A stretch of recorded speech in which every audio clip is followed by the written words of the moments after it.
ರೇಣುಕಾಸ್ವಾಮಿ ಕೊಲೆ ಪ್ರಕರಣ ಸಂಬಂಧಕ್ಕೆ ಈಗಾಗಲೇ ದರ್ಶನ್ ಅಂಡ್ ಗ್ಯಾಂಗ್ ಅವರು ಪೊಲೀಸ್ ಕಸ್ಟಡಿಯಲ್ಲಿರುವ ಹಿನ್ನೆಲೆಯಲ್ಲಿ ಸದ್ಯಕ್ಕೆ ಸಿನಿಮಾ ರಂಗಕ್ಕೂ ಇದು ದೊಡ್ಡ ತಲೆಬಿಸಿಯಾಗಿ ಮಾರ್ಪಾಡಾಗ್ತಿದೆ ಅನ್ನೋದು ಗೊತ್ತಾಗ್ತಾ ಇದೆ. ಯಾಕಂದ್ರೆ ಈಗಾಗಲೇ ಕೆಂಡದ ಸೆರಗು ಸಿನಿಮಾ ನಿರ್ದೇಶಕರಾಗಿರುವಂತಹ ರಾಕಿ ಸೋಂಬ್ಲಿ ಅವರಿಗೂ ಕೂಡ ಈ ಸಮಸ್ಯೆ ಎದುರಾಗಿದೆ. ಅವರೇ ಹೇಳ್ತಾರೆ ಯಾವ ತರ ಸಮಸ್ಯೆ ಆಗಿದೆ ಅನ್ನೋದನ್ನ.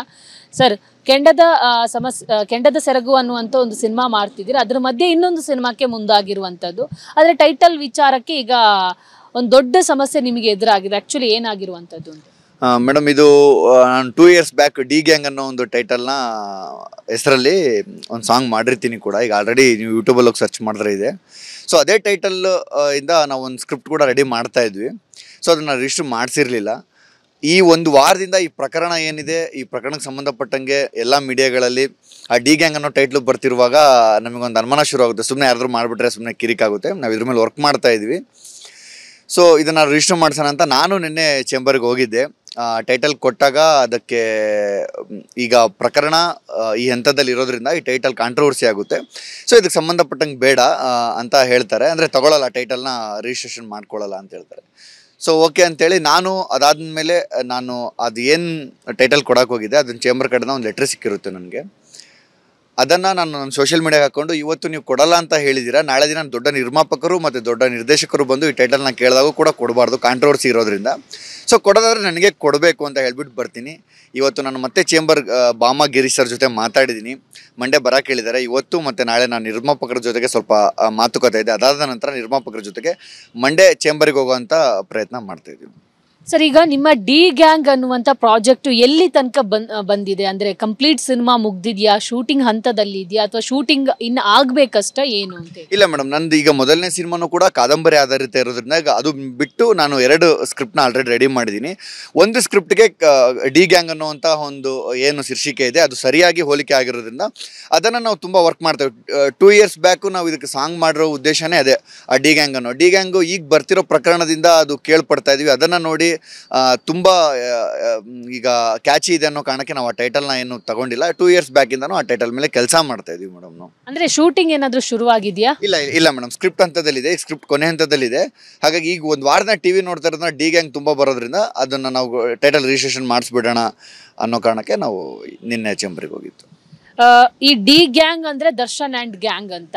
ಸೊ ಕಥೆನೂ ದರ್ಶನ್ ಅಂಡ್ ಗ್ಯಾಂಗ್ ಆ ತರಕ್ಕೆ ಸಂಬಂಧಪಟ್ಟದ್ದೇನಾದ್ರೂ ಇದೆಯಾ? ಇಲ್ಲ ಮೇಡಮ್, ಇದಕ್ಕೆ ನಾನು ಸ್ಪಷ್ಟೀಕರಣ ಕೊಡಬೇಕು. ಯಾಕಂದ್ರೆ ಡಿ ಗ್ಯಾಂಗ್ ಅಂದ ತಕ್ಷಣ ದರ್ಶನ್ ಗ್ಯಾಂಗ್ ಅಂತ ಏನಕ್ಕೆ ಅನ್ಕೋತೀರಾ ನೀವು? ದರ್ಶನ್ ಸರ್ ಅವರು ಇದಕ್ಕೂ ಪ್ರಕರಣಕ್ಕೂ ನಾನು ಮಾಡ್ತಿರೋ ಡಿ ಗ್ಯಾಂಗಿಗೂ ಯಾವುದೇ ಸಂಬಂಧ ಇಲ್ಲ. ಇದಕ್ಕೆ ಸ್ಪಷ್ಟೀಕರಣ ನಿನ್ನೂ ಕೊಟ್ಟಿದ್ದೀನಿ, ಇವತ್ತು ಕೊಡ್ತಾಯಿದ್ದೀನಿ. ಆ ಟೈಟಲ್ಗೂ ಈಗ ನಡೀತಿರೋ ಪ್ರಕರಣಕ್ಕೂ ಯಾವುದೇ ಸಂಬಂಧ ಅಲ್ಲ. ಯಾಕಪ್ಪ ಅಂದರೆ ನಾನು 2 ವರ್ಷದಿಂದನೇ ಇದನ್ನು ಮಾಡಿದ್ದೀನಿ. ನಾನು ಡಿ ಗ್ಯಾಂಗ್ ಅಂತ ಮೊದಲ ಟೈಟಲ್ ಕೇಳಿದ್ದು ದಾವೂದ್ ಇಬ್ರಾಹಿಂ ಅವರ ಇದರಲ್ಲಿ ವಿಷಯದಲ್ಲಿ ಡಿ ಗ್ಯಾಂಗ್ ಅಂತ ಎಲ್ಲರೂ ಕೇಳಿರ್ತಾರೆ. ಅವಾಗ ಡಿ ಗ್ಯಾಂಗ್ ಅಂದ್ರೇ ದಾವೂದ್ ಇಬ್ರಾಹಿಂ ವಿಷಯದಲ್ಲಿ ಅವಾಗಿಂದ ನನಗೆ ಅದೊಂದು ಮೇಂಡಲ್ಲಿತ್ತು, ಒಂದು ಒಳ್ಳೆ ಕ್ಯಾಚಿ ಟೈಟಲ್ ಅಂತ. ನನ್ನ ಸಿನಿಮಾದ ಕತೆಗೆ ಈ ಶೀರ್ಷಿಕೆಗೂ ಹೊಂದಾಣಿಕೆ ಇರೋದನ್ನ ನಾನು ಡಿ ಗ್ಯಾಂಗ್ ಅಂತ ಮಾಡ್ಕೊಂಡಿದ್ದೀನಿ. ದರ್ಶನ್ ಸರ್ ಅವರ ಪ್ರಕರಣಕ್ಕೂ ನನ್ನ ಟೈಟಲ್ಗೂ ಯಾವುದೇ ಸಂಬಂಧ ಇಲ್ಲ. ಆ ಸಿನಿಮಾದ ಕತೆ, ಆ ಪ್ರಕರಣದ ಕತೆ, ಆ ಪ್ರಕರಣಕ್ಕೆ ನಡೀತಿರೋ ಏನಿದೆ, ನಾನು ಖಂಡಿತವಾಗ್ಲೂ ಆ ಸಿನಿಮಾ ಮಾಡಲ್ಲ. ನನಗೆ ಅದರ ಅವಶ್ಯಕತೆನೂ ಇಲ್ಲ ಮೇಡಮ್. ಈಗ ನಿಮ್ಮ ಕತೆ ದಾವೂದ್ ಇಬ್ರಾಹಿಂಗೆ ಸಂಬಂಧಪಟ್ಟದ್ದ ಸ್ಕ್ರಿಪ್ಟ್? ಇಲ್ಲ ಮೇಡಮ್, ಆ ಥರ ಒಂದು ಕ್ರೈಮ್ಗೆ ಸಂಬಂಧಪಟ್ಟಿರೋಂಥ ಕತೆ, ಒಂದು ಗ್ಯಾಂಗ್. ನೀವು ಅದನ್ನು ಡಿ ಗ್ಯಾಂಗ್ ಅಂದರೆ ಯಾವ ಥರನಾರು ತಗೋಬೋದು. ಡಿ ಅಂದರೆ ಇದೇ ಪ್ರಕರಣ ಅಂತ ಹೇಳಿದ್ರೆ ಡಿ ಗ್ಯಾಂಗ್. ಆ ಡಿ ಅನ್ನೋ ಒಂದು ಗ್ಯಾಂಗ್ ಏನು ಮಾಡುತ್ತೆ, ಅದೊಂದು ಕ್ರೈಮ್, ಇದ್ರ ಮೇಲೆ ಕತೆ ಹೋಗುತ್ತೆ. ಆ ಕಥೆಯಲ್ಲೂ ಶೆಡ್ಡು, ಕೊಲೆ ಇಂಥದ್ದೇನಾದರೂ ಬರುತ್ತಾ? ಇಲ್ಲ ಮೇಡಮ್, ಇಲ್ಲ ಶೆಡ್ಡು, ಕೊಲೆ, ಆ ಪಾಳ್ಯ ಈ ಪಾಳ್ಯ, ಆ ನಗರ ಈ ನಗರ ಎಲ್ಲ ಏನೂ ಬರಲ್ಲ ಮೇಡಮ್. ಅದೊಂದು ಬೇರೆ ಕತೆ. ಸರ್, ಈಗ ನಾನು ಕೇಳ್ತಾ ಇರುವಂಥದ್ದು, ಈಗ ಸದ್ಯಕ್ಕೆ ಡಿ ಗ್ಯಾಂಗ್ ಅನ್ನುವಂಥದ್ದು ಪ್ರಚಲಿತದಲ್ಲಿದೆ, ಓಕೆ. ಆದರೆ ಒಂದು ಸ್ವಲ್ಪ ಪ್ರಕರಣ ತಣ್ಣಗಾದ ಮೇಲೆ ನಿಮಗೆ ರಿಜಿಸ್ಟ್ರಿಗೆ ಬರ್ಬೋದು, ಅಥವಾ 2 ವರ್ಷದಿಂದ ನೀವು ತಯಾರಿಯಲ್ಲಿರೋದ್ರಿಂದ ಈ ಮುಂಚೆನೇ ಹೋಗಿ ಫಿಲಮ್ ಚೇಂಬರಲ್ಲಿ ರಿಜಿಸ್ಟರ್ ಮಾಡಬಹುದಿತ್ತಲ್ವಾ ಅಂತ? ಇಲ್ಲ ಮೇಡಮ್, ಅದು ಮಾಡ್ಬೋದಾಗಿತ್ತು. ಅದೇ ನಾನು ಅಂದಿದ್ದು. ನಾನು 2 years ಬ್ಯಾಕ್ ಇದು ಮಾಡ್ಕೊಂಡಾಗ ಇದು ಕತೆ ಕೊನೆ ಹಂತದಲ್ಲಿದ್ದಾಗ ನಾವು ಈಗ ನಿರ್ಮಾಪಕರ ಜೊತೆಗೆ ನಮಗೆ ಓಕೆ ಆಗಬೇಕಾಗಿತ್ತು ಕೆಲವೊಂದು ವಿಷಯಗಳೆಲ್ಲ, ಮತ್ತು ಬಜೆಟ್ ವಿಷಯದಲ್ಲೂ ಓಕೆ ಆಗಬೇಕಾಗಿತ್ತು. ಹಾಗಾಗಿ ನಾವು ಡಿ ಗ್ಯಾಂಗ್ ಅನ್ನೋ ಒಂದು ಇದನ್ನು ಇನ್ನು ಫೈನಲ್ ಮಾಡಿರಲಿ. ಈಗೆಲ್ಲ ಫೈನಲ್ ಆದಮೇಲೆ ನಾವು ಡಿ ಗ್ಯಾಂಗ್ ಅಂತ ಮಾಡೋಣ ಅನ್ಕೊಂಡು ಈಗ ನಾವು ಅದನ್ನು ಮಂಡೇ ನಾವು ಅದನ್ನು ಕನ್ಫರ್ಮ್ ಮಾಡಿಬಿಡ್ತೀವಿ ಮೇಡಮ್. ಆ ಟೈಟಲ್ ನಮಗೆ ಬೇಕಾ ಬೇಡವಾ ಅಂತ ಅದನ್ನು ನಾವು ಕ್ಲಾರಿಫಿಕೇಶನ್ ಕೊಟ್ಬಿಡ್ತೀವಿ ನಿರ್ಮಾಪಕರ ಕಡೆ. ಓಕೆ, ಇವಾಗ ಫಿಲಮ್ ಚೇಂಬರ್ಗೆ ಬಂದಾಗ NM ಸುರೇಶ್ ಅವರು ಕೊಟ್ಟಂತ ಮೊದಲ ರಿಯಾಕ್ಷನ್ ಏನು? ಡಿ ಗ್ಯಾಂಗ್ ಅನ್ನೋ ಟೈಟಲ್ ಅನ್ನ ರಿಜಿಸ್ಟರ್ ಮಾಡಕ್ ಬಂದಾಗ ಮೊದಲಿಗೆ ಏನು ಹೇಳಿದ್ರು? ಅದೇ ಮೇಡಮ್, ಆಫೀಸಲ್ಲಿ ಇರೋರು ಒಳಗಡೆ ಹೋಗಿ ಆ ಟೈಟಲ್ನ ಕೇಳ್ಕೊಂಡು ಬರ್ತಾರೆ, ಕೊಡಲ್ಲ ಅಂತ ಹೇಳ್ತಾರೆ. ಸೊ ಆ ಲೆಟರ್ನ ತಗೊಂಡು ನಾನೇ ಒಳಗಡೆ ಹೋಗ್ತೀನಿ. ಅಲ್ಲಿ ನನಗೆ ಬಾಮಾ ಗಿರೀಶ್ ಸರ್ ಸಿಗ್ತಾರೆ. ಸರ್ ಈ ಥರ ಬೇಕು ಅಂತ ಅವರು ತಗೋತಾರೆ, ಆ ಲೆಟರ್ನ ತಗೋತಾರೆ. ಈ ಮಂತ್ ಏನು ತೀರ್ಮಾನ ಮಾಡ್ತೀವಿ, ಕಮಿಟಿ ಅವರೆಲ್ಲ ತೀರ್ಮಾನ ಮಾಡಿ ತಿಳಿಸ್ತೀವಿ ಕೊಡೋಕ್ಕಾಗುತ್ತಾ ಇಲ್ಲ ಅಂತ. ಅಷ್ಟೊಳಗಡೆ ಸುರೇಶ್ ಅವ್ರು ಬರ್ತಾರೆ, ಇಲ್ಲ ಕೊಡೋಕ್ಕಾಗಲ್ಲ, ಅದು ತುಂಬ ಕಾಂಟ್ರವರ್ಸಿಲ್ ಇದೆ, ಪ್ರಕರಣ ಅಲ್ಲಿರೋದ್ರಿಂದ ಖಂಡಿತವಾಗ್ಲೂ ಕೊಡೋಕ್ಕಾಗಲ್ಲ ಅಂತ ಹೇಳಿ ಹೊರಟೋಗ್ತಾರೆ ಸರ್.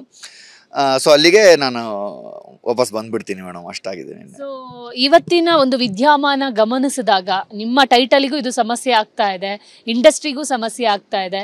ಸೊ ಈ ಬೆಳವಣಿಗೆ ಬಗ್ಗೆ ನೀವೇನು ಹೇಳ್ತೀರಾ? ಇಲ್ಲ ಮೇಡಮ್, ಇಂಡಸ್ಟ್ರಿಗೇನು ಸಮಸ್ಯೆ ಆಗಲ್ಲ. ಅದು ಅವರು ಅಪರಾಧಿ ಆಗಿದ್ರೆ ಅವ್ರಿಗೆ ಸಮಸ್ಯೆ ಆಗುತ್ತೆ, ನಿರಪರಾಧಿ ಆಗಿದ್ರು ಯಾರಿಗೆ ನ್ಯಾಯ ಸಿಗ್ಬೇಕು ಅವ್ರಿಗೆ ಸಿಗುತ್ತೆ. ಇಂಡಸ್ಟ್ರಿಗೇನು ಆಗಲ್ಲ ಮೇಡಮ್, ಇದು ನನಗೆ ಕೇಳಿದ್ರೆ ಇಂಡಸ್ಟ್ರಿಗೇನು ಆಗಲ್ಲ. ಯಾಕಂದ್ರೆ ಸಾಕಷ್ಟು ಸಿನಿಮಾಗಳು ರಿಲೀಸ್ ಹಂತದಲ್ಲಿದ್ದಾವೆ, ಅವರಿಗೆ ರಿಲೀಸ್ ಮಾಡೋಕ್ಕಾಗ್ತಾ ಇಲ್ಲ, ರಿಲೀಸ್ ಆದ ಸಿನಿಮಾಗಳು ಓಡ್ತಾ ಇಲ್ಲ ಈ ಪ್ರಕರಣಗಳಿಂದಾಗಿ. ಸೊ ನಿರ್ಮಾಪಕರು, ನಿರ್ದೇಶಕರ ಪರಿಸ್ಥಿತಿ ಹೇಗಿದೆ ಅಂತ? ಅದೇ ಮೇಡಮ್, ಇವಾಗ ಎಲ್ಲರೂ ಈ ಪ್ರಕರಣದ ಕಡೆನೇ ಎಲ್ರಿಗೂ ಗಮನ, ಇಡೀ ಕರ್ನಾಟಕನೂ ಈ ಪ್ರಕರಣದ ಕಡೆ ನೋಡ್ತಾ ಇದೆ. ಅದಿನ ತನಿಖೆಯಲ್ಲಿರೋದ್ರಿಂದ ನೀವು ಯಾರು ಆ ಪ್ರಕರಣದ ಬಗ್ಗೆ ಏನಂತ ಹೇಳೋಕ್ಕಾಗಲ್ಲ. ಅವರು ಮಾಡಿರೋದು ಸರಿನೋ ತಪ್ಪು ಅಂತ ಅದಕ್ಕೆ ಕಾನೂನು ಹೇಳುತ್ತೆ. ನಿಜವಾಗ್ಲೂ ಮಾಡಿದರೆ ಅದಕ್ಕೆ ಕಾನೂನಾಗಿ ಏನು ಶಿಕ್ಷೆ ಆಗಬೇಕಾಗುತ್ತೆ, ಇಲ್ಲಾಂದರೆ ಅದಕ್ಕೆ ರೇಣುಕಾಸ್ವಾಮಿ ಅವ್ರ ಮನೆಯವರಿಗೆ ಏನು ನ್ಯಾಯ ಸಿಗಬೇಕು ಅದು ಸಿಗಲಿ. ಆಗಿಲ್ಲ ಅಂದರೆ ನಿರಪರಾಧಿಯಾಗಿ ದರ್ಶನ್ ಸರ್ ಅವರು ಹೊರಗಡೆ ಬರ್ತಾರೆ, ಅದು ಕಾನೂನು ಹಂತದಲ್ಲಿ. ದರ್ಶನ್ ಅವರನ್ನ ಯಾವತ್ತಾದ್ರೂ ನೀವು ಭೇಟಿ ಆಗಿದ್ರಾ, ಮಾತಾಡಿದ್ರಾ? ಸಿನಿಮಾ ವಿಚಾರದಲ್ಲಿ ಏನಾದರೂ ಮಾತುಕತೆ ಆಗಿತ್ತಾ? ಇಲ್ಲ ಮೇಡಮ್, ಅಲ್ಲಿ ತನಕ ಎಲ್ಲ ಹೋಗಿಲ್ಲ. Thank you. ಇದಿಷ್ಟು ಸದ್ಯಕ್ಕೆ ಡಿ ಗ್ಯಾಂಗ್ ಟೈಟಲ್ ವಿಚಾರಕ್ಕೆ ಸಂಬಂಧಪಟ್ಟಂತೆ ಒಂದು ಸಮಸ್ಯೆಗೆ ಒಳಗಾಗಿದ್ದಂತ ರಾಖಿ ಅವರ ಮಾತಾಗಿತ್ತು. ಕ್ಯಾಮರಾ ಪರ್ಸನ್ ಶರತ್ ಜೊತೆ ದೀಪಿಕಾ, ವಿಸ್ತಾರ ನ್ಯೂಸ್, ಬೆಂಗಳೂರು.